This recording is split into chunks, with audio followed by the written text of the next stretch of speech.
Hi everybody and welcome back to Sit and Knit for a Bit with Arne and Carlos. And we are, as always, your hosts, Arne and Carlos. And today we are in the greenhouse. It's a beautiful September day. It's actually quite warm outside. Yeah. And I'm sitting here with a sweater, so I may have to take it off if it gets too warm. Oh, I didn't think about that. Yeah, exactly. Whoops. Okay. Anyway, it's really nice to be back. We've actually been away for a little while. Of course, you haven't noticed it because we've been publishing according to our schedule. And we'll tell you a little bit more about that later. But when we came home after being away for a few days, it was quite funny because Rob, our robotic grass cutter, he was just wandering around with no purpose in the garden. And Arne said, I think it's time to retire him for the year. The grass doesn't grow any longer now. It's like it's over. The season is over. And he's just walking around like, I don't know, think he doesn't know quite what to do because there's nothing to cut. So we were feeling really sorry for him. We walked in and he was kind of just going back and forth here without anything to do. So we've turned him off. Yeah, he's going on a winter holiday, a long one. And we wanted to build him a house. We wanted to build him a beautiful little wooden house, like a dog house, but for him. We can still do that. I was supposed to do it. And because I was supposed to do it, we haven't come very far, have we? We have the frame. You have to work on that frame that I started because I want to see how good you are. Because you're so good at these things. At tools? At tools. Yeah. Yes. I don't know. I'm a little bit worried about But that. Rob needs a house. Yeah, he definitely needs a little house so that he's not outside when it rains. But we can't have him outside in this winter. Why do we have a house? He can take the rain. Because he don't know if it's raining, and you put him on the timer, he go whenever he likes. Yeah, but I still want him to have a house. I want him to have a little cute house. I want a house for him in the garden. Okay, so he will have a house. Yeah. And you will make it. Yeah, but he's going into winter storage now. We've actually cleared most of the greenhouse as well. A lot of the plants that we vacation out here in the summer are going back for winter, for a beautiful little winter stay at home or in our home. In the house. Especially the cactus. And we really are bad with indoor plants. But the cactuses, some of them we've had for 20 years, so it says a lot about our skills. It's amazing, like we have this Christmas flower. It's somewhere in this house. And that's been with us for many years now. The poinsettia? Yeah. Okay. She doesn't look, or he or she. Well, she's there. Yeah. She doesn't look good, but she's still with us. I'm talking about. Didn't you say we had some questions? Where is Torild? Yes. We have. Well, let's talk about the how bad we are with indoor plants first, and then we'll give everybody the news. Yeah, we really suck. And we've got some cactuses here, and they've lived here for 20 years, and we take them out in summer, and then we bring them in winter, and they just do really well because we forget to water them. Because they don't need much, so they're happy. So with that said, we have some very sad news about Torild, our plant. Yeah. How do we say that? She hit the bucket? No. She handed in her slippers. She checked out. She's checked out. Yeah, she's dead. She's dead. Oh, yeah. Yeah. She Poor just thing. dropped dead in front of us. Yeah. I don't know what happened. It's like maybe too much water, or she was just depressed, or I don't know. I don't know. We were caring for her and nurturing her and feeding her and giving her water, and we went on a road trip. And then when we came back, there was not much left of her. Not much. I even tried to save her with those, we have those sticks with manure. Like a manure stick. Yeah. Didn't Maybe work. that killed her. I don't know. But she's gone. Overdose. Yeah. She OD'd. Manure. We shouldn't be laughing, it's really mean. Torild, our plant, our pet plant is unfortunately not with us. She went to this other beautiful place where she can hang out with other plants that we may have sent there in the past. And she's crowded up there. Yeah, we believe she's in a better place. So rest in peace, Torild. You were a fabulous companion for so many years. We had her since 2017. And you should have seen her when she arrived. Yeah. She was gorgeous. Yeah, and yeah. When she arrived, she was about this big, and when she died, she was about that big. So yeah, a big change in all the years that she managed to survive here. So we have to find a new friend. See what happens. Yeah, we have to find a new friend. But yeah. Everybody's wondering about her, and we didn't have we didn't have the courage to tell people because I think a lot of people became quite, fond of her. Well, She was with us all, It was too much. It was Yeah. too much with all the things that's going on. Yeah. Yeah. But now it's out there. Everybody knows. Everybody knows what bad it is. when it comes to flowers Yeah. indoors. Yeah. Indoor plants, we suck. Kitchen garden, not so good either.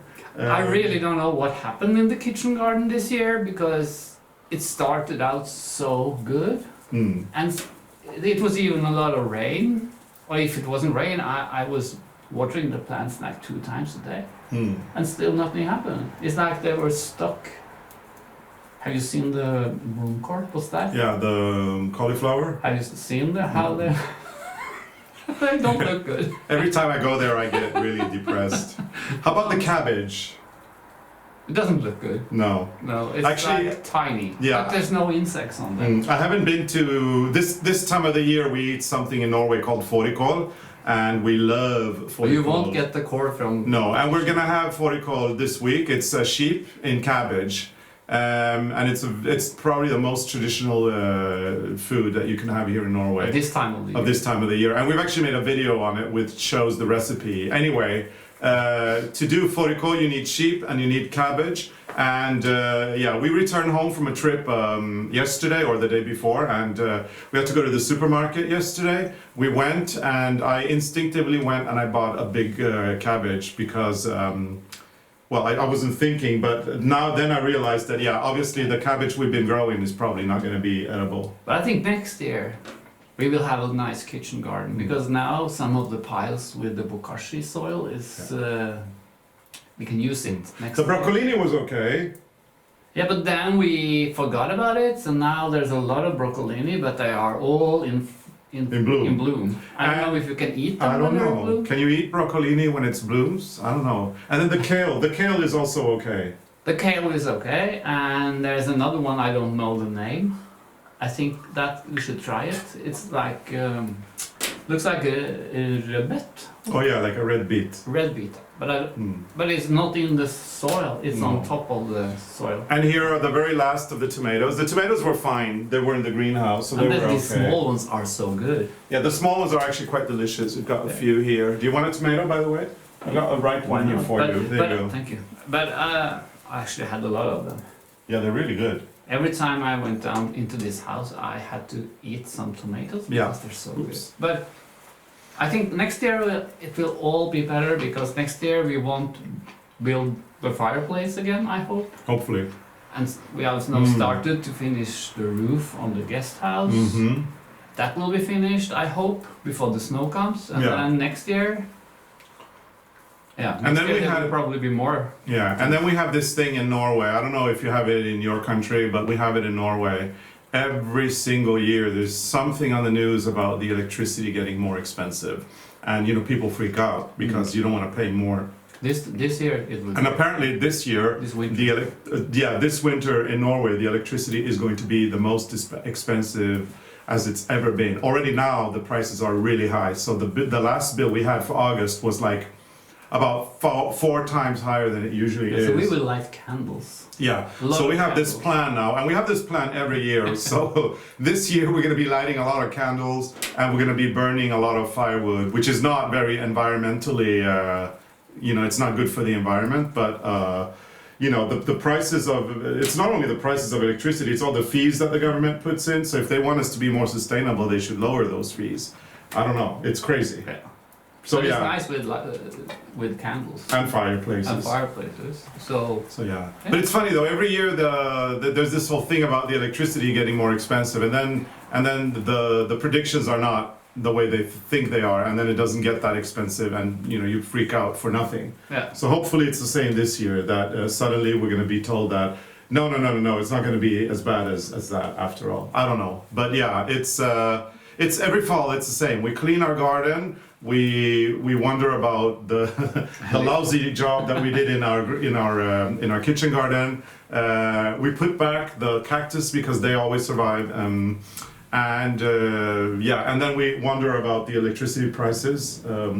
Rob goes into his winter holiday, and we get the garden ready for winter. So nothing is new. Nothing's new. Nothing happened this week. Well, lots of things happened. So last week we were really busy. We were getting everything clean because we were going to be recording videos, and also we had a special guest, Kim Ristad. And that was so nice. Yeah, and that was a wonderful interview. Yeah, he's really nice. Yeah, he's a fantastic person, and also a great musician and a great male knitter. And we're really looking forward to showing the program. The program is recorded in a sit and knit for a bit kind of way. So it's us talking with him about projects, and then of course about traditions in Setesdal when it comes to poetry and music. And because he's a knitter, we talk a lot about knitting. So we can't. We can't wait for you guys to see it. And it's going to air on October 3rd, I believe it is. Yes, October 3rd.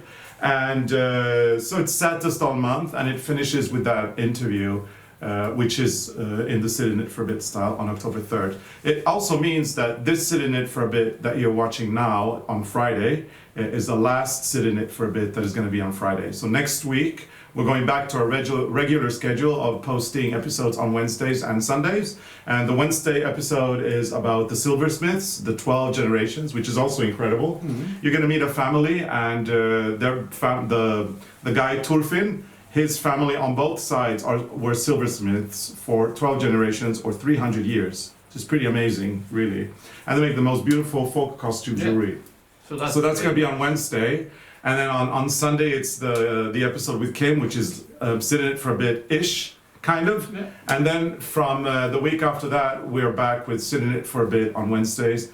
And we kick off with a few Christmas projects, as people do need them in advance so that they can make them. And that starts the week after that, so October 10th. Then we're back to normal. And then we're back to normal. So we're really, really looking forward to that. So anyway, we did the interview. Eric came. We did the interview with Eric. Then Anna and PJ came, and then we had a whole weekend of recording. And on Sunday, we packed our car and we went to Oslo. We dumped Framer at our friend's place in Oslo, and then we drove to Sweden. And that's the first time we've been abroad in over 2 years. No. It's the first time in 19 months that we've been abroad. 19 months? Yes, 19 months. So not 2 years? Not 2 years, no. 19 months. And it felt like more. Yeah, it did, yeah. So we drove to Sweden because my parents have just moved there. My parents are Swedish citizens, both of them.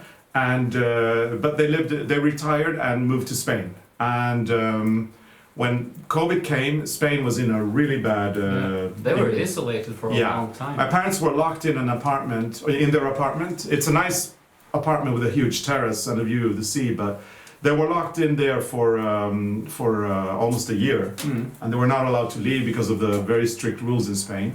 And my parents got a little bit fed up, and also there's no family there for them. They have friends there, but no family.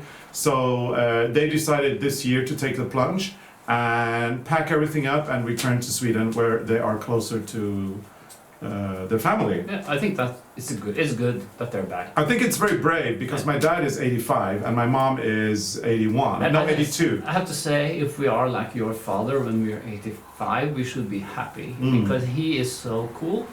He's very cool, yeah. He bought a new car. He picked it up last Friday. Yeah. 85 years old, and and he gets hooked into internet, and he does Instagram, and he's cool. But yeah, they moved to Sweden, and Arne and I traveled down to see their new place and also to help them. And it was actually the first time we've seen them since we took them on the knitting cruise that we did in 2019. That was in the summer. Mm-hmm. And then we were scheduled to meet them sometime in the winter, but then COVID kicked in on March 12th. So we saw them the last time in June of 2019.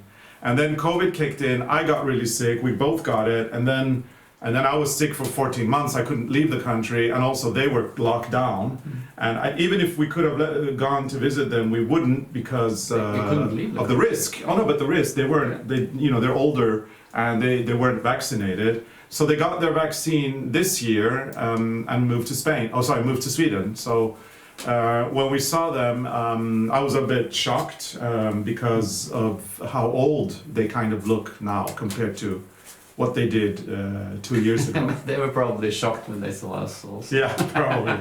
But they didn't say it. No. Yeah, it was We didn't say anything. No. But it was very shocking for me. But now they see this. Yeah, now they'll probably see this. It was very shocking for me to see my parents age that way, so it's been I've been on a kind of a roller coaster since I saw them because I've been crying a lot. It's kind of like the first time I see my parents and I realize that they're not going to be there forever because I mean my mom is 85. Sorry, my mom is 82. And my dad is 85. So I've been crying a lot. And then I've been very emotional too because I'm so proud of them, the way they kind of tackle life. They're moving back to Sweden. They're moving to an area where they don't know anybody. So that's actually quite brave. I've got one sister. My dad has a few other kids that are older than I am from previous marriages. So there's a half sister that lives an hour away from them. And then I have another half sister that lives 1 hour and 15 minutes away from them as well, and then I live in Norway. 7 hours. About 7 hours by car, but I still feel closer to them now. So yeah, I got very emotional too because I'm proud of them, and yeah, it was really weird because of course when I start crying, I don't do it very privately. It was like in IKEA because my dad was so excited about choosing new fabrics for our sofa and putting together because he loves it, interior design. He likes to do that. Yeah, nice so he was putting now. together a sofa and a chair that they wanted to buy, and you could see he was so happy and so excited. And I don't know what happened, but I just broke inside. I got so emotional. I started crying because of that because I find it so. Yeah, I don't know. I feel privileged that they're still in my life, and that they still can enjoy those little things, it may sound a little bit weird, but yeah, and then I cry because... No, when you haven't seen them for a long time, it's normal, I think. Yeah, and then I cry because they're old, and my mom is not doing very well. She's, her vision is going away, so she doesn't see very well. And we had to go back to Norway, so it's kind of...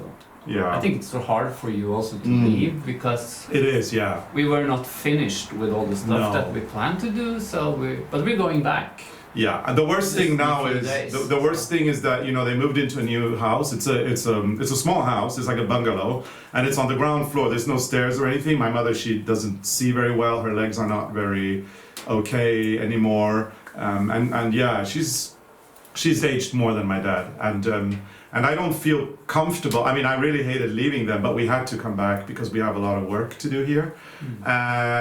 But I'm not feeling very calm. I'm very worried, and so I want to go back to make sure that they're coping okay. I mean, it's a new house. They have an induction thing to cook on. And they had never had that before. They've never had that before. My mom doesn't see anymore, so my dad has to help her with that. Because my dad doesn't know how to cook, but he did say that he was going to take this as a challenge and learn how to cook now. And now he do Skype, so it's kind of easy. Like if he has a problem. He does FaceTime. No, FaceTime it's called. I don't do anything. So I don't know the names, but when he do that, you can see his face, so he can actually show you. Yeah, and he figured out the problem. He figured out the washing machine as well the other day. So anyway, we're going back at some point very soon. And I just want to make sure that they're okay. And the good thing about them moving to Sweden is the welfare system is very similar to Norway. Yeah. So the governments both in Sweden and Norway, they want people to cope for as long as possible at home independently. So there's a lot of help available, like cleaning help. They can take taxis wherever they want. They can get a nurse to come in 3 times a day to check on them. And it's all part of the government. It's an offer from the council, and they pay a very small amount of money. It's based on how much their pension is, and they can actually get help around the clock. And the goal is to have them live at home independently for as long as possible. So we're looking into that as well. What kind of help, especially my mother, can get. But it seems like your father is very good at these things. Yeah. So. Yeah. Already now, just a few days after we left, he have solved a lot of problems. Yeah. So things are moving on, and I think it will be good. And we're going back. Just home like a few days and stay in for a few week days. or... Yeah. And our friend said, "Don't worry, Carlos. They're okay. And remember, because your father has to help your mother with everything, it makes him stay young." Yeah. So maybe that is true. But yeah, they've aged. It's very sad. They were on a knitting trip with us a few years ago, and they really enjoyed that. They had a lot of fun doing that on the cruise, the knitting cruise that we organized. Yeah, that was nice. Yeah. We have some good news about that as well. Well, we still don't know when we'll start our cruises, but reading the news here in Norway right now, everything's very encouraging. Denmark, one of our neighbors, opened up the country on September 10th because they have a very high rate of people who are now vaccinated. I think it's around 90% or something like that. So the country is open. There's no restrictions anymore. The only guidelines they have in Denmark now is wash your hands, and if you feel a little ill, if you feel like you have some cold or something, stay at home. But now you don't need to social distance in Denmark anymore. You don't need to wear a mask anymore, and everything's great. And apparently it's going really well. Yeah. Sweden, where we have just been recently, is also opening up soon. Sweden is going to be opening up on September 29th. But already now, visiting Sweden, you could see that it was more relaxed than it has been. And it is said that Norway is a month behind Denmark. So it looks like Norway will be opening up in October sometime. And I looked at the vaccination rates for Norway. Right now, about 90% of the Norwegian population has received the first dose of either Pfizer or Moderna, which are the two vaccines that are given in Norway. In Norway, you don't get Johnson & Johnson or AstraZeneca, so you need 2 doses. 90% got the first dose, and 83% of the Norwegian population is fully vaccinated. And we're gonna be more than 90% vaccinated in Norway, which means it's gonna be a safe country to travel to. It's a very big difference between Norway and Sweden. Yeah. I think, like when we went to Sweden, we could just pass the border. There was no control. No controls, nothing. no. And when we came back from Sweden and we're going into Norway, there were like 2 choices. So if you didn't have the vaccine, you had to go on one road. Yeah, if you weren't fully vaccinated. Yeah, because then you had to take the test or something, and then we had the full vaccine, so we could go the other way. And then it was just they just scanned the passport, and there you. They scanned our EU passport, and it shows proof of vaccination. Yeah. So I suppose if you want to come on a cruise here next year, you'll have to be fully vaccinated to be admitted into Norway. I think they're going to keep those restrictions. So I don't know what they do if you not have the quarantine for 10 days or probably something. Yeah. So that's boring, and you have to stay in a hotel. Yeah, exactly. So might as well get the vaccine. I mean, it's otherwise your life is. Have to stay in a bad hotel with bad food and just wait. So it's good news. Bring your knitting. Yeah, it's good news. We haven't settled on any dates yet because Norway hasn't opened up yet. We want to see what happens in Denmark in the next month because they're ahead of us, and then we want to see what happens when Norway opens up. But apparently, the Norwegian government is going to announce at some point that COVID-19 is now in Norway will have the same status as a flu. Because of the vaccination program, and they're now vaccinating the youngest. Yeah. So all the adults have been kind of vaccinated now. So it's good. It's moving forward, and it's very promising. And I can't wait to get back to a normal life. I'm looking forward to go on the cruises again. Oh yeah. And also the garden tours to England. Yeah. Well, we'll see about those. We'll see what happens. But it looks like Norway, Denmark, Sweden are moving in the right direction. The number of cases is dropping here. And more people are getting vaccinated, and it's becoming safer and safer to live here. So that's always good. And of course, looking forward to going back to Sweden because your parents live in a very nice area. Oh yeah, they live in. There's a lot of thrift stores and second-hand shops and castles and a lot of nice things to look at. It's a beautiful area in the south of Sweden, in an area called Skåne, and they live in Bjäre. In the Bjäre Peninsula, where it's a beautiful peninsula surrounded by sea on 3 sides, and it's in the countryside, and it's really beautiful. It's just stunning there. And next time we're bringing Helmer because he is hard to put with other people because he's so big. So we're gonna take him with us next time, and so we have to go to the vet so he gets some pills. Yeah, and so it's easy to travel with him. So Helmer has a passport. Actually, he has a EU passport as well, and he's microchipped. So we're gonna take him to the vet on Friday to see, because we don't know what he got. We got Helmer, our friend, so we're picking up his passport tomorrow. See what he got already, and we'll take it to the vet. The vet will see which vaccines he needs, and then we are gonna give him, or they're gonna give him the treatment for a parasite that comes from foxes. Yeah. It's called Echinococcus multilocularis in Latin. That one. Yeah, that one. Yeah. I don't know the English name, but I had it once. Yeah, no, you no, it's I dogs. didn't.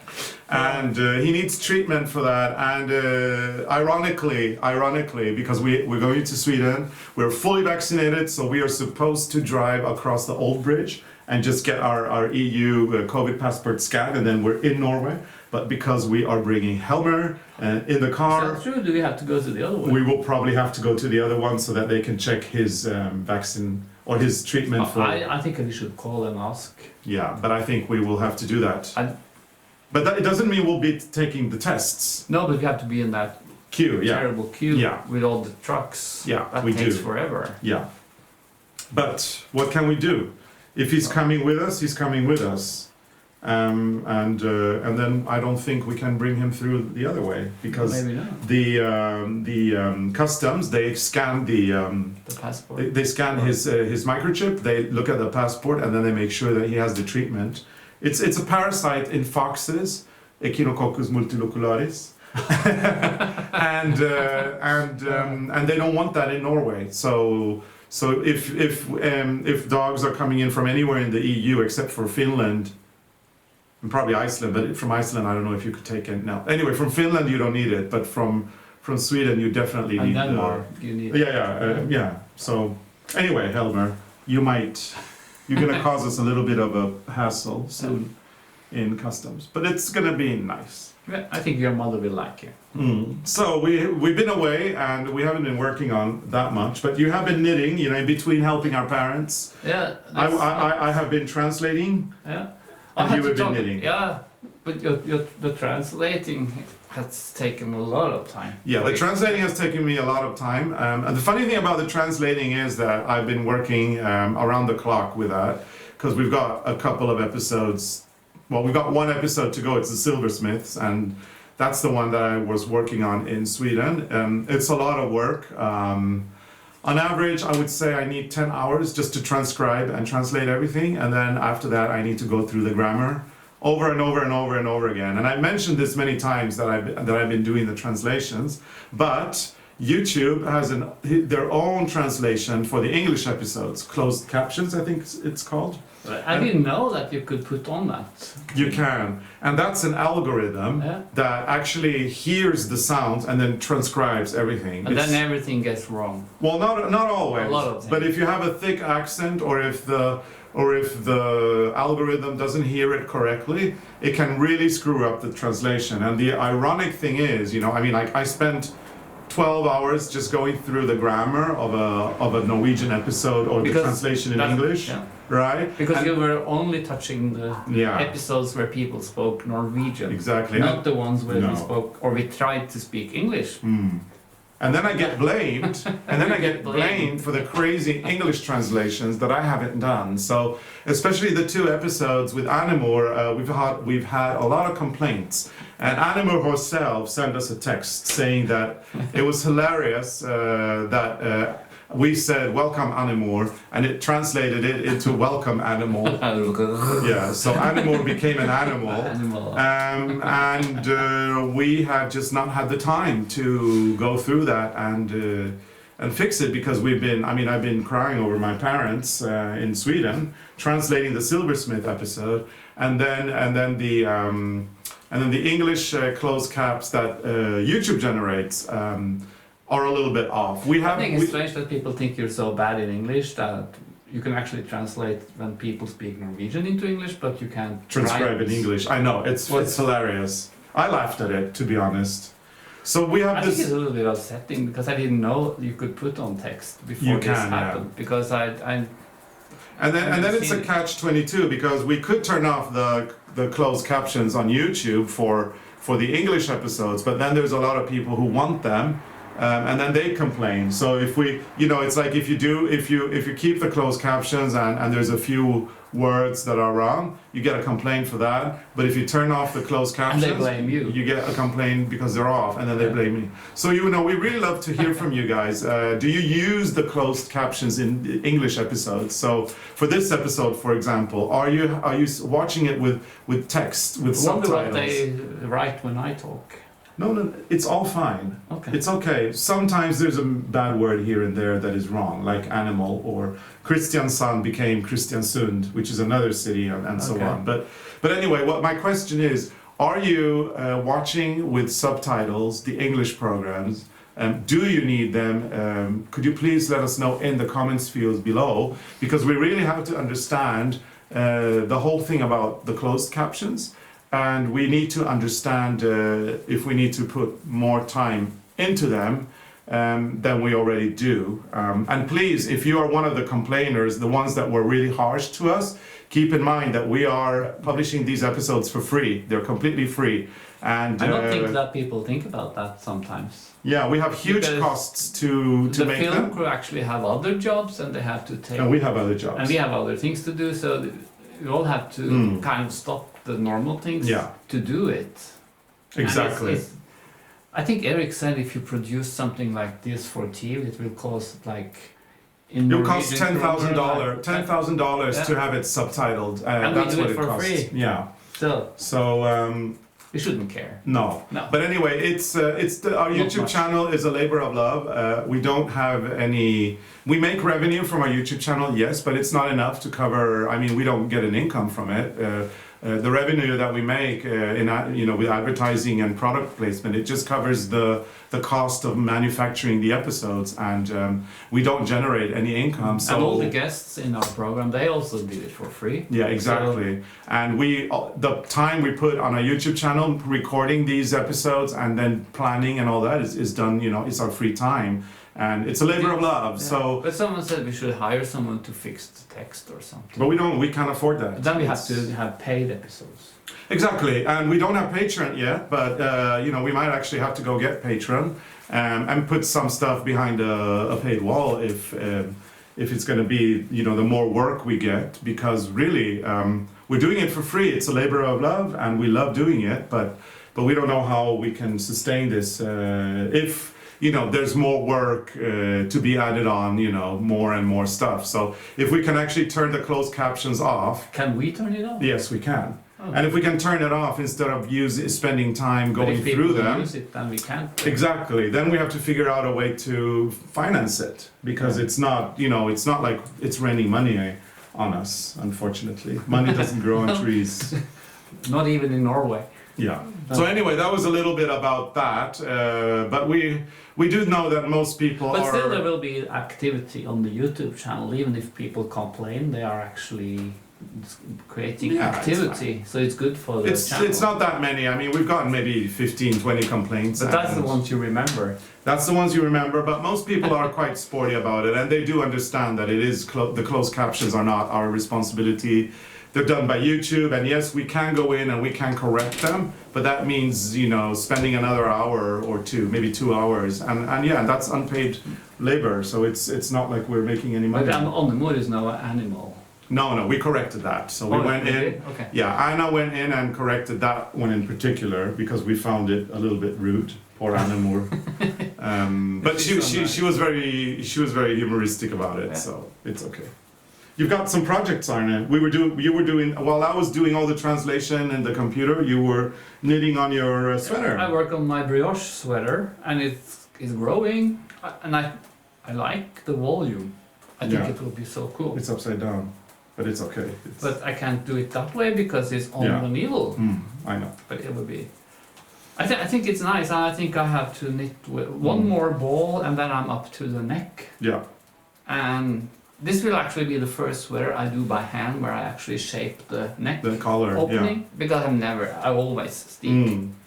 But since it's quicker to do the brioche knitted back and forth, for Norwegian it is, yes. I do it like that. So And if I was making this on the round, I have to have one round with pearl, and I don't want that. yeah. I think it's cool, and I think I like the color, and I think the yarn's very appropriate as well. It's actually cotton and alpaca. Somebody mentioned in a comment that they wouldn't use that because it has no memory, but we strongly disagree on that when it comes to how the yarn is spun. And the way this yarn is spun is and it's very thin and very light, so actually it stays. It keeps its shape actually quite well. But I can finish it and use it, and then we see what happens. Yeah, but it does But it doesn't seem like it's stretched too much this way. It's more this way, but that's because of the brioche. But it is keeping its shape, so it does work, and it's spun in a very light way. It's got all the strands. I don't know how to call this kind of way of spinning it, but the strands are just slightly twisted, and there's a couple of ply there, but it's thin, and then you're using 3.5 on a very thin yarn. It's kind of like Kid Silk Haze, not as thin as that though, but it's a thin yarn. Yeah. I think we have, like, in the studio, I think we have a box with one ball in each color. Maybe we should do stripes, just to finish, use the yarn for something. Yeah. I also thinking we should put it in the knitting machine and just... Yeah, that would be a great idea. Cool. But this is the only project this week, because we didn't have time to do more. But it's growing. It is, yes. Slowly. Slowly, but it's coming along steadily. I haven't started mine yet. I just finished translating the last episode, so now I can breathe. And it's done. So another 15 hours of my life went into translating, and I'm very happy with the result.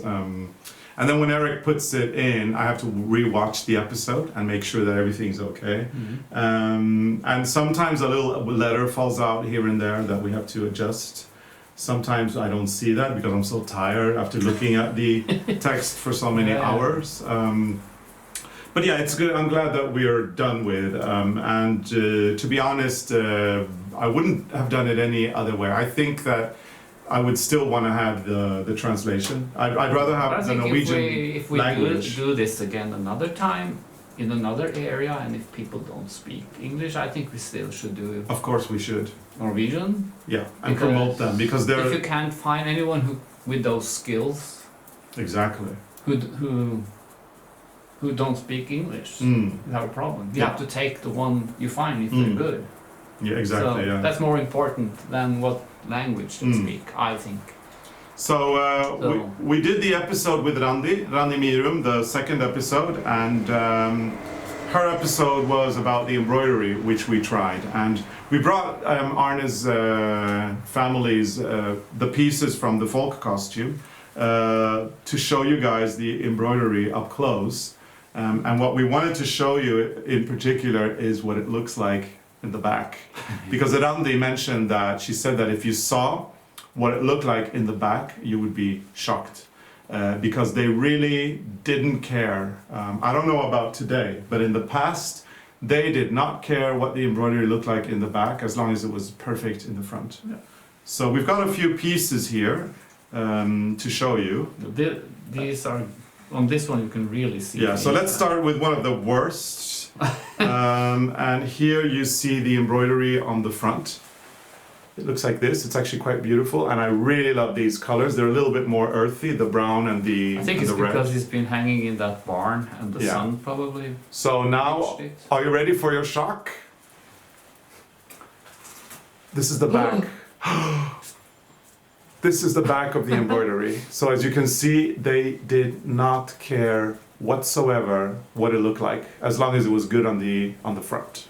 Actually, I found this piece also. This is from the bunad, the shirt that we brought, because I didn't pinafore find dress. Yes, I this didn't is from find it when we were on our way to Setesdal, but I found it. Yeah, this is from the back of the pinafore dress, and it's worn. And these are the straps. And look at this is very different from what we saw in Setesdal. Yeah. Actually, it's smaller. Yeah. And the color has been bleached because it's been in the barn, I guess. And then as you can see, they're using the different kinds of threads. They do the embroidery on waste canvas, and then they add the little white embroidery afterwards, just as we were discussing in the episode. And the silver has broken. Yeah. The silver. And then the back is also quite hilarious, because it's... Look at that one also. It's so cool. Mm. And this one also has, it's like this and that, the back. But I kind of agree with them. Why spend time on the back? Because you I agree see too. it anyway. I agree too. Here we've got another embroidery. This is from the cuff of either a sweater or a jacket, and this one has the løjesøm that is protecting the buttonholes that Annemor was talking about, and you've got the virgins, I think. There's 1, 2, 3, 4, 5, 6, 7, 8. There's 9 here. 9. So, and they're protecting the buttonholes. And here they are, and as you can see, this is really very beautifully made. But then when you look at the back, it's like, hello. So yeah, it's a little bit of a chaotic thing there. Seems like these two are from the same garment. Yeah. They are, one of them lost the silver, but these are from the same garment. And this is the second, and here I've got the second strap from the pinafore dress. Yeah. And this one has some of the color has changed for some reason. And it looks like this. it has probably been a silver or a gold band on This is top. the back. You see on that one there's a piece left of the silver, and so it's probably been silver all the way. Yeah. And now the dogs are attacking me again. Yeah, and both me. of them. They want company. So, as you can see, they were not very meticulous with their work in the back. I think it has to do with efficiency. They wanted to save on thread, and they wanted to embroider as quickly as possible to get paid. Be finished. To finish and get paid. A lot of people back in those days, they would actually they would make a living out of embroidering this at home, and still today they do actually. We don't have any examples of any modern embroidery with us, so we don't know what they look like today. If they're still as crazy as they were when they were doing this. Probably. But I'd probably do the same. I just wanted to get it done and focus on that. I don't think I would worry about the back of the embroidery. And then I'd line this, you know. I just put a lining here. Well, you don't see it. Nobody you would don't need see to it. know it. But Helmet is now soon. He's taking the table. Yeah. And these colors have faded away, so this is probably, it's difficult to see what it is, if it's a green or... I really like that one. It's smaller than what we saw in Setesdal. So. And I just want to give you a little bit of a view of the pink. There's pink, and then there's what I believe is yellow. Because there's one... Yeah, it's been like... If you see here, mustard yellow. you see there's a piece of mustard there. And then if you look down here, you'll see the pink, and then what I believe is mustard. So it is really true that no two embroideries are ever alike, because there's so much embroidery on these garments, and they're so varied, and there's so many possibilities, and so many. It's kind of like a code. Like if you have a 6-digit code, right, for your door, you have so many combinations, and here you have more than a 6. Maybe here you have a 50-digit code, and then you can have so many different combinations, both shapes and colors, and the way you decorate the seams. Here you have these were the Krull. Yeah, these were the krull embroidery here on the top, these curls, and then you have the little things that you embroider afterwards with the white, and that can also change depending on your mood. And so yeah, loads and loads of different things, and very interesting to actually. We're lucky that we have pieces from your family. Yeah, and I bought this book. In Setesdal, It's yes. all got knots. Stakkeklede i Setesdal. Yeah. It's like, how do you say that in English? It is traditional clothing in. Actually, it's stakkeklede. It actually. The dresses. Yeah, the dresses. So it's the pinafore dresses from Setesdal. Yeah. The traditions of that. And I bought this one in the Setesdal Museum, but they also had it in the arts and crafts shop, Husfriden. Yeah. And are there some English in the back? Some summary or something? Yeah. Yeah, there's a summary. It's in English in the back. So this is a really nice book, but if you want like it's nice because there's a lot of nice pictures, and it's if you don't read Norwegian, you can always look at the pictures. So there's a lot of different things. There's like weaving and gold or silver and knitting, everything.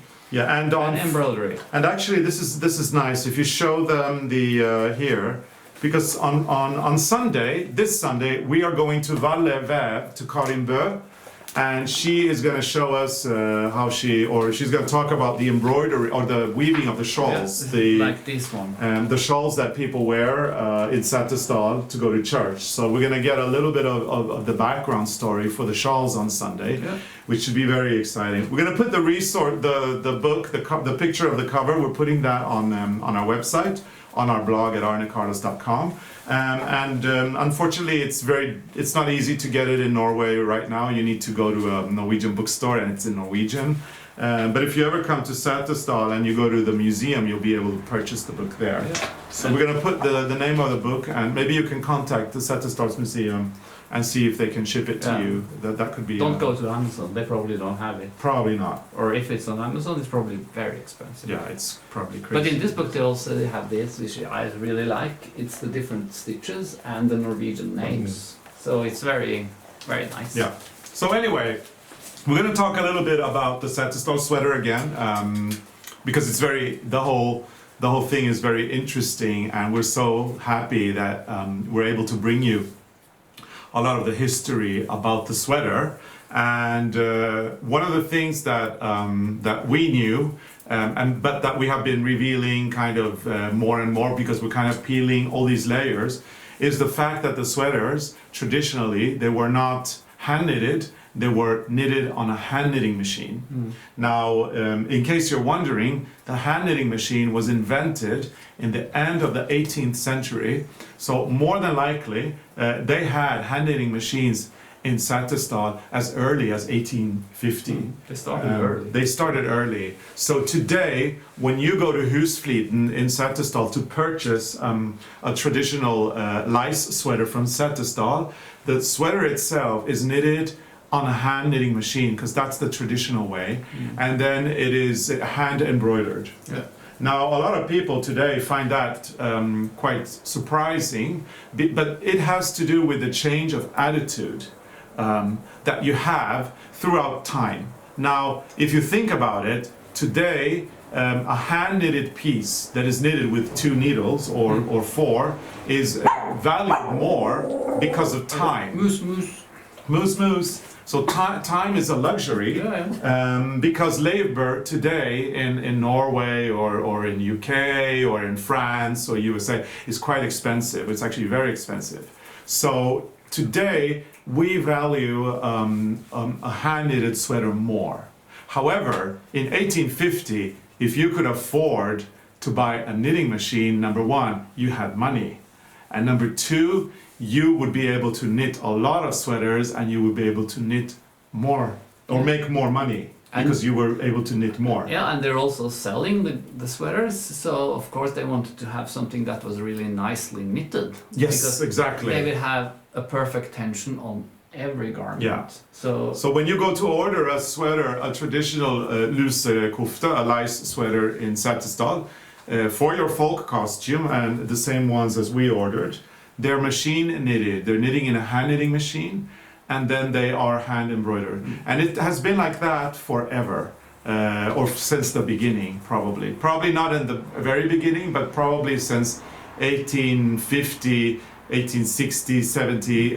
You would get hand knitted sweaters and machine knitted sweaters, and they would go through a lot of processes to actually imitate the machine knitted. If they couldn't afford a machine, they would make sure that the stitches all look like they were machine knitted. But that's what we aimed. That's how I grew up. Yeah, that's very important. We always aimed for having the same stitches, like the same tension on every stitch. And I also think that, like, you had that part where they actually knitted and sold the sweaters, but you can also see a lot of handmade sweaters, but they were not for sale, I guess. I guess that was someone who made for someone in the family, or... So I think there was two different things there. So we had an interesting comment that I read. It was on the episode of Gomes Hus, because Liv was selling all the vintage sweaters. And we encouraged people to buy the vintage sweaters. And then somebody commented that they were very concerned about that because we were actually telling people to go and buy those sweaters and take them out of the country, and the traditions would then die. But that is actually very inaccurate. To start with, there are so many, because they're knitted traditionally on a knitting machine, there's so many. And there's always producing and there's always manufacturing always more because it is part of the folk and these are costume. not antique jackets. They're not like hundreds of years. And as we already know, because of Annemor's sweater, Annemor's episode, you would get your first sweater for your confirmation, then you would get an elaborate one for your wedding, and the elaborate one would be the sweater that you wore when you were buried. It means that very few of the old sweaters survive. I'm sure that this practice went on until the 1970s. So the sweaters that survived are the ones that tell a story, as Annemor said. And the ones that didn't survive are because they are down in the earth. Still, there's a lot of Setesdal sweaters around because there's so many made, and even if they are machine made, because the embroidery is so different, they're all unique anyway, and they're valued just as much as a hand knitted sweater would be. Now, if you go back to Napoleon. To 1810, if you look at the fashion in 1810, the women's fashion, they would have worn a high-waisted empire dress, which looked like a little night dress of some sort, and then they would have worn a shawl, and the shawl would have preferably been in cotton, and it would have been printed in India, and it would have had these paisley patterns, and it would have been machine printed. Yeah. And again, that would have been the most expensive thing. If they could get a shawl printed on a machine, hand printed, whatever, but printed and brought from India, that would have been more valuable than if somebody would have embroidered it, because they would have been very cheap to hire. Is that on the folk costume in Hallingdal somewhere? They had this apron with and it's machine flower printed pattern, which was like very luxurious. So it's part of the folk costume. It is, yeah. So attitudes change, and what we value today as you know, a hand knitted garment is not necessarily what they valued 100 years ago. In the case of the Setesdal sweater, we go back almost 180 years. It's not the same, and so what we think is traditional is not necessarily traditional at all. And we actually have a knitting machine with us today because a lot of people were curious about it. And this is a hand knitted machine. So this is something we got. We have two of these. It's Nittax from the 70s.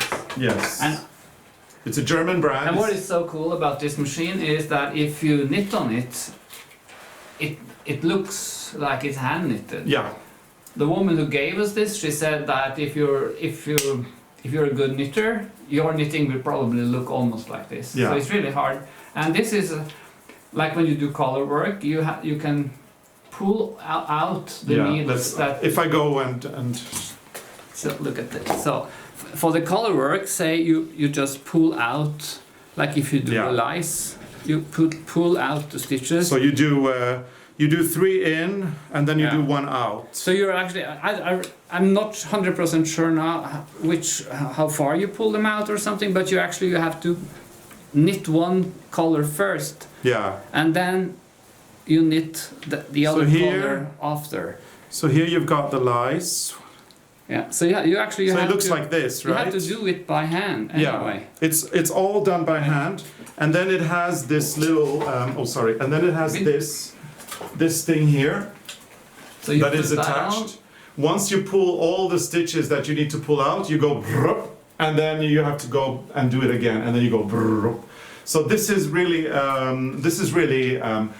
a hand knitting machine, but it is operated by your brain. You need to know how to use this. You need to look at a pattern. You need to count the stitches. You need to pull out the stitches, and you need to do it. And I think it's so fun to do intarsia on this one, because then you can have the balls of yarn hanging, and then you have to put the needles out like all you need.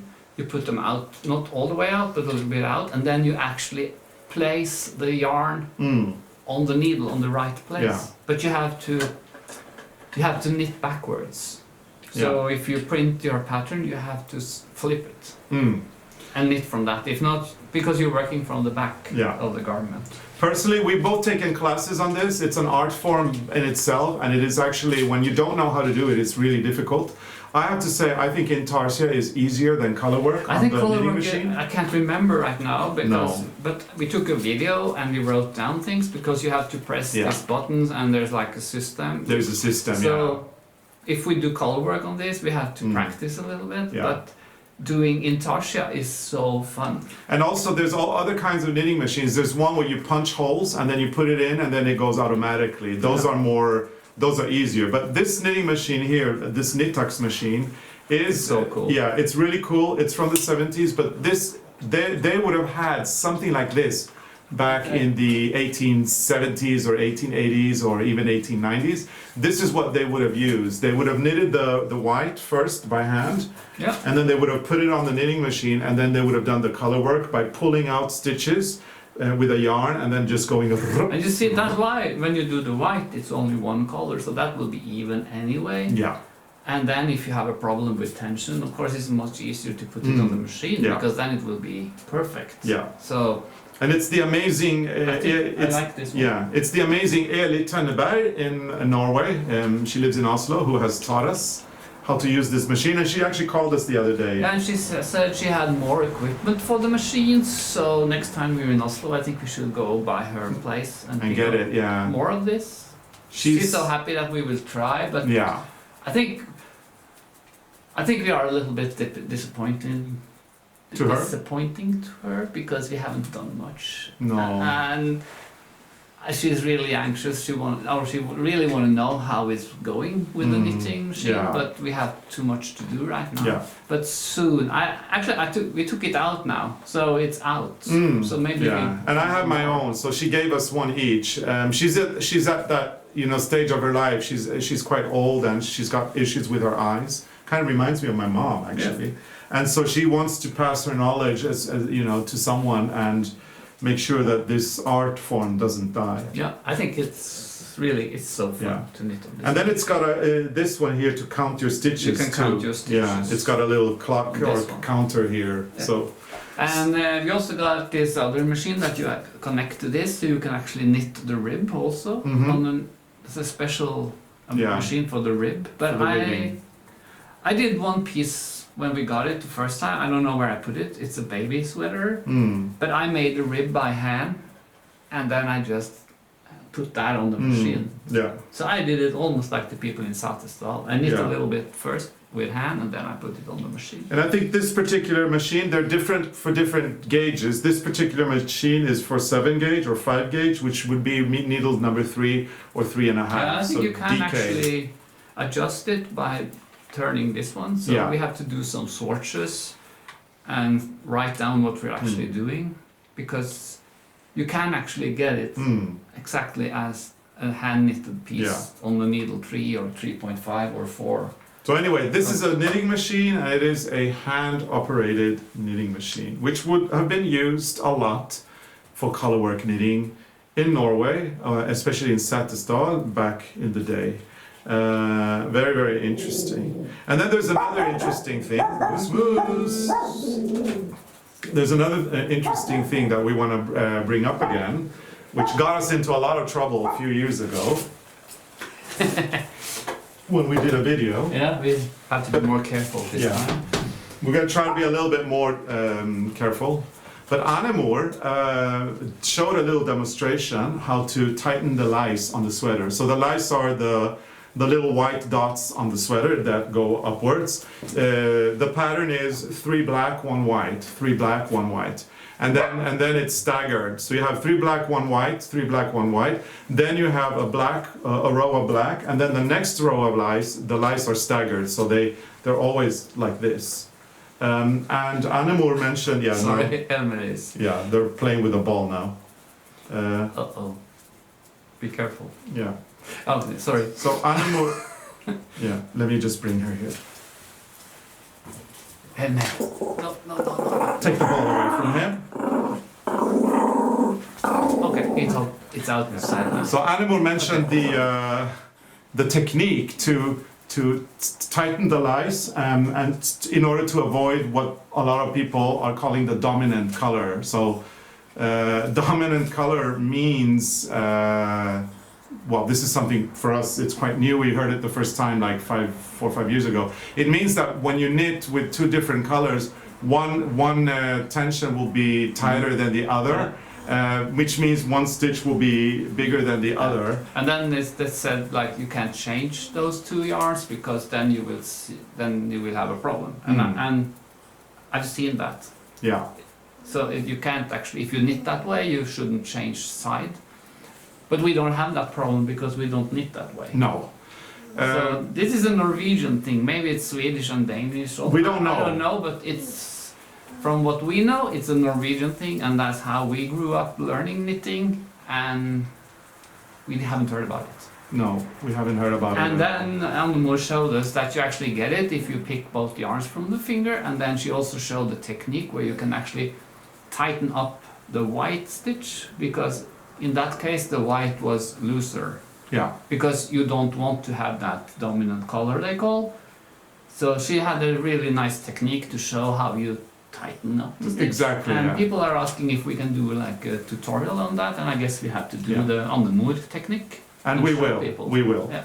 So anyway, when we did that video of 3 years ago, we got a lot of backlash on that because we may have been expressing ourselves a little bit clumsy. But what we meant to say was that in Norway, it doesn't. Dominant color is not a thing, or it should not be a thing. All the stitches should be even, and there's different ways on how to achieve that to make your stitches even. And one of the ways is what Annemor was doing. So what Annemor was doing was showing how to avoid this so-called dominant color in Norwegian knitting. The way Arne and I knit, where we hold one yarn in one finger and we throw the other yarn in, is the other way. And then we throw in the yarn we use less of on the round. And this way we change all the time, but we can do it because we pick one yarn from the finger, so we don't have that problem. Exactly. But we don't know what's going on in other countries, and maybe it's a thing somewhere else. Maybe it's a thing in other countries. And we've seen it. It exists on garments. We've seen it, but and that's basically because that's basically because if you put two yarns on your finger and you knit with more with one yarn and less with the other, the one you knit less with will have a longer distance, loosen up also. And it will loosen up and it will be looser. So that's why we don't do it. So that's why, exactly. So and that is actually a thing. It is, but for us in Norway, it's not a thing. And as I said, Annemor was just showing one way to make sure that all your stitches are nice and even. And traditionally it makes sense. You want to have a perfect sweater with a perfect even tension, and you want all your stitches to be the same size because you're emulating the machine, the knitting machine. And that is the mentality of you know, when you're doing a sweater that you want to sell and make money, which is what they did 100. I don't think you could have ago. sold it if it was uneven. No.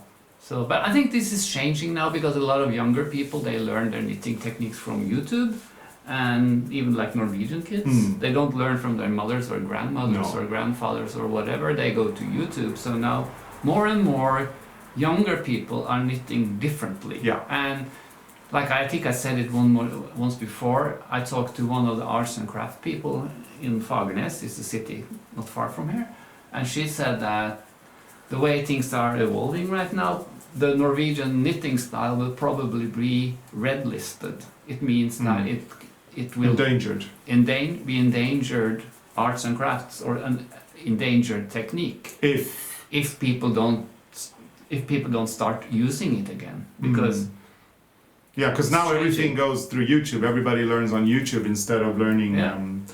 But yeah, anyway, it's just a thing. Maybe people are going to get upset again, and we're going to get all the hate because of the dominant color discussion. There's a lot of hate. But it is something that is we can only talk about it in Norway. And I don't think we will change because if people tell us to do it in another way. No. Because if someone somewhere in the world tell you that Norwegian knitting is this way, we we won't do it because it's not the way that we do. And then there's two different ways that are used for knitting here in Norway. The one is where you put the yarn over one finger and you throw the other one in when you're knitting color work. And the second way is where you put both yarns over your one finger and you pick both yarns. That is probably a more modern way than the old school, which is the one we do. I never saw anyone like that when I grew up. Yeah, and then when you're knitting and then you're doing the lice, we're going to do a tutorial on that, what Anne will demonstrate. But basically what you do is on the back, when you go onto the row that is just the solid black color, you pick up the white strand. The white strand is over 3 stitches because you've got 1 white, 3 black. So you pick up the white strand that is on, that goes over 3 stitches. You put that on the needle, kind of like a lifted crease. You put that on the needle, and then you knit it together with the 3 black stitches that follow. And that way, the white stitch will tighten, and it will become the same size as the other ones. Yeah. If not, use a knitting machine. Yeah, exactly. If you can't make it. So Arne, we're releasing some more patterns, the final patterns from our book, Norwegian Knits with a Twist. Now everybody knows that this is all knitting from Setesdal. The traditional or the original title in Norwegian was Strikk fra Setesdal, so knitting from Setesdal. We've already released the teddy, but I just wanted to bring him up again because he's so cute. Bamse, Sove, and Sove is a traditional name in Norway used in Setesdal. It's got all the X and the O patterns that you are supposed to have in a Setesdal sweater, including the lice. And this is the more modern version. If it would have been a traditional Setesdal version, it should have been knitted in black with white patterns, right? Yeah. So this is available on our web shop, and we're putting it at a 25% discount right now for you guys to get if you want to. And then there's a pattern for the sock yarn as well. I mean, you can knit it with sock yarn, and it will be the same. So, well, actually, it's a bit of a modification there. But anyway, you have this one. And then what else do we have? We're doing both. So we have hats with the X and the O and the 7 Virgin. Yeah. Like these 2 versions. Yeah, and those are... this is more traditional. Yeah. The colors. It's inspired of... The clue board. The clue board. Which is we call it the claw in Norwegian. This one. So the inspiration for that hat comes from the claw. And... yeah. This is more like traditional colors. Yeah. Actually, this is also, if you think about the sweater you were wearing, with the white on the bottom, with the X and the O. And then we have the wrist warmers, which is also from the løyesaum and the crowboard. This one. The virgin. The claws, the virgins. Like this is called the 5 wise virgins, I think, in English. I could only find one of them. This one is from the book, and I don't know where the other one ended up. And then we've done them in different colors as well. So we've got these. It's a very nice leftover yarn project. Yeah. So absolutely. So these are from the book, and then we have the mittens with the X and the O and the claw. The claw on the claw on the fingers. Yeah, claw board or the wise version. So that's the new pattern. So you can go to our website and you can get all of these patterns. They're sold individually, and you can get them at a 25% discount. And because it's Setesdal month, we decided to release a few standalone patterns from our book. In addition to those, you've got the doubled hat. You've got the door draft excluders, or the draft stoppers, or the draft dodgers, or whatever they're called. We got a lot of different versions of that on the comments of what they're actually called. So, as we say in Norwegian, "Kjært barn har många navn," which means the child you love can be called many different things, or has many different names. And then there is the stockings, the thigh-high stockings, the colorful ones. You remember why we did this one? Because they would look good with a jacket, like a if nice... you have a black and white Setesdal sweater and you don't have the embroidery, or you don't want to do the embroideries, you can add a knitted piece to make it look almost like exactly a real one. So that's perfect, isn't it? Yeah. So you can get all of these patterns on our website. Setesdal month is coming to an end. We've got 2 episodes left, the Silversmiths and the Kim episode. Yeah. Next week there's no sit in it for a bit on Friday, but on Sunday it's kind of like a sit in it for a bit, and then the week after we'll be back with our regular schedule. Yeah. We hope you've enjoyed the episode. We hope you've enjoyed the knitting machine. We hope you've enjoyed seeing the embroidery and some other projects. We hope you're not too upset about us talking about the dominant color. But that is something that we do not aspire to in Norway. We cannot speak about the Shetland Islands. We cannot speak about the Baltic region, where they also have traditional color work. We can only speak about Norway. In Norway, it should not be a thing. No. And if you have Most people don't know what it is. No, they don't. And if you have one yarn that is where the stitch is bigger than the other, you tighten it up by doing what Annemor did. And we'll show you that in a tutorial coming real soon. I think our 7.5 minutes are up, Arne. Yeah, I think it's up. And it's starting to be warm here and the sun is coming. And I think we have to do something different. Yeah, we've got Rowan work to do, and then we've got Helmer to get to the vet so that we can travel again. And we've got all sorts of things to do around the house and the garden. Look at I have to go back like this. Yeah, and you've got a nice little halo now on your white hair. So how about some formalities, Arne? Oh, if you like our episode, put your thumbs up, and if you're a subscriber, put on your notifications, because then you won't miss the episode. And if you're on the mailing list, you can have a lot of good offers. Yeah. And you get the news first. You do always get the news first. So thank you so much for watching. We will be back very, very soon. And we hope you enjoy the final episodes of the Setesdal series. And next time we come back with Sit in It for a Bit, which I believe is going to be on October 6th, I think it is. Yeah, it is, October 6th. We will be talking about the 2 final episodes and maybe sum up the whole series. So stay tuned, you really don't want to miss it. Thank you so much for your time and for watching, and we'll see you again soon. Bye. Bye.